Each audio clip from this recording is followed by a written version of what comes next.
Adapun yang berikutnya, Al-Latif dan makhluk-makhluk di sekitar kita. Ya, Allah Subhanahu wa taala memunculkan di surat Al-Hajj ayat yang ke-63. Ya, Allah Subhanahu wa taala berfirman, "Alam tara annallaha anzala minas samaa'i maa'a fatusbihul ardu muhdarra innallaha latifun khabir." Tidakkah engkau perhatikan bahwa Allah Subhanahu wa taala menurunkan air hujan ya dari langit sehingga bumi menjadi hijau. Ya, sungguh Allah Maha halus, ya lagi Maha mengetahui. Di sini Allah Subhanahu wa taala munculkan nama Al-Latif bersanding dengan nama Allah Subhanahu wa taala Al-Khabir. Ya, berarti kalau Al-Latif digantikan dengan Al-Khabir berkaitan dengan ya ilmunya Allah Subhanahu wa taala yang sangat dalam. Pengetahuan Allah Subhanahu wa taala tentang sesuatu yang awal dan yang akhir, ya proses segala sesuatu dan ending dari segala sesuatu. Dan kita tahu surat Al-Hajj itu nanti pembahasannya adalah tentang hari kiamat. Ya, pembahasannya adalah tentang hari kiamat. Ya, karena di Al-Qur'an ada 2 surat yang dimulai dengan ya ayuhan nas. Ya, yang pertama adalah surat An-Nisa, ya ayuhan nas taqu rabbakumul ladzi khalaqakum min nafsin wahidah sampai akhir. Dan kemudian yang kedua adalah ya ayuhan nas ittaqullah inna zalzalatas saati syai'un azim. Ya, surat Al-Hajj. Dan ulama menjelaskan apa korelasi surat An-Nisa dengan surat Al-Hajj yang sama-sama diawali dengan ya ayuhan nas. Kalau An-Nisa itu adalah tentang awal penciptaan manusia. Ya, ittaqullah alladzi khalaqakum min nafsin wahidah, yang telah menciptakan kalian dari jiwa yang satu. Ya, wabatsa minhuma rijalan katsiran wa nisaa. Ya, kemudian darinya Allah Subhanahu wa taala jadikan manusia laki-laki dan perempuan. Di surat Al-Hajj berkaitan dengan hari kiamat. Ya, dari awal permulaan manusia, endingnya adalah ya hari kiamat. Makanya Allah Latif dan Allah Khabir. Kemudian kejadian yang ada di hari kiamat itu mirip dengan tanaman yang nanti muncul ya dari dasar bumi. Ya, dan setelah yang sebelumnya Allah kemudian turunkan air kehidupan itu. Ya, sama ketika bumi yang gersang, bumi yang mati, Allah Subhanahu wa taala turunkan hujan, maka menjadikan ya benih-benih yang tersimpan, yang tersembunyi di dalam tanah itu kemudian menumbuhkan tanaman-tanaman. Nah, di sini Allah Subhanahu wa taala ingin menunjukkan kepada kita betapa lembutnya Allah Subhanahu wa taala.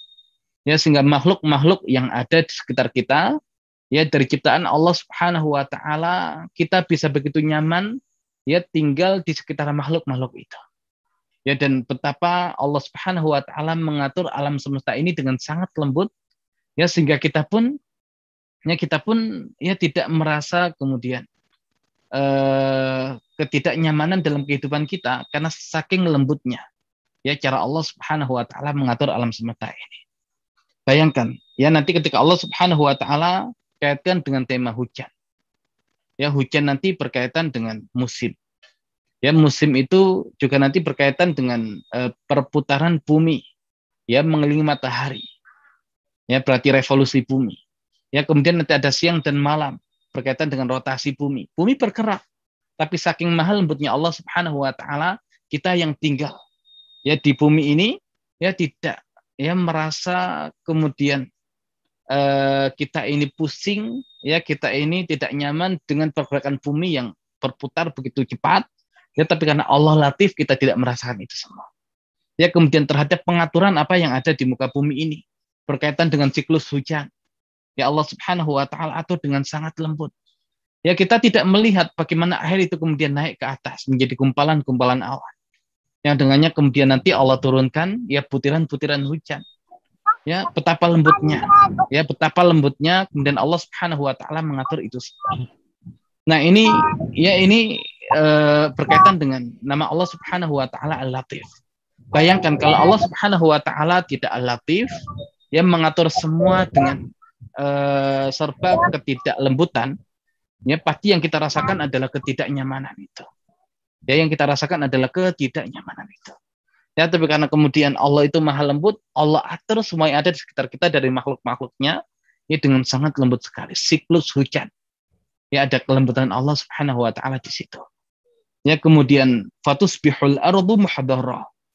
Ya ada pembahasan langit dengan hujannya, ada pembahasan bumi dengan tanaman-tanamannya. Ya tiba-tiba bumi itu ketika diturunkan hujan menghijau. Ya menghijau. Ya dan bayangkan pertumbuhan tanaman itu kita nggak sadar. Ya kita tidak sadar. Ya saking lembutnya Allah Subhanahu wa taala. Ya maka kalau kita perhatikan ya tanaman mulai dari benih kemudian tumbuh, ya kita lihat begitu saja. Kita tidak rasakan tanaman itu ya semakin besar, semakin meninggi. Ya tapi kalau kemudian kita tinggal, kemudian kita lihat lagi, oh tiba-tiba kita saksikan dia sudah bertambah. Tapi seandainya kita pandangi dari malam sampai pagi, dari pagi sampai malam, yang ada adalah kita tidak sadar kalau tanaman itu tumbuh. Yang ada kemudian kita ukur, oh iya kok bertambah. Nah itu betapa lembutnya Allah Subhanahu wa taala sampai kemudian kita tidak merasakan ya setiap pergerakan makhluk-makhluk yang dalam hal ini adalah tumbuhan-tumbuhan yang ada di sekitar kita. Ya tiba-tiba kemudian sudah mulai ya keluar tunasnya, mulai ya keluar ya daun ya di ujung ya pohon-pohon atau tanaman tersebut. Nah sehingga ya tanpa kita sadari kita merasakan keindahan bumi yang luar biasa itu. Ya semua Allah Subhanahu wa taala atur dengan sangat lembut. Ya sehingga wajar ketika di sini Allah Subhanahu wa taala kemudian ya menutup dengan innallaha latifun khabir. Ya ada kelembutan Allah Subhanahu wa taala berkaitan dengan ya perputaran bumi, ya dengan siklus hujan yang turun dari langit, dengan tumbuhan-tumbuhan yang tumbuh dari ya dasar atau dari perut bumi, yang di dalamnya ada benih-benih yang tersimpan tadi yang hanya Allah Subhanahu wa taala yang mengetahui, dan ini semua berkaitan dengan kelembutan Allah Subhanahu wa taala.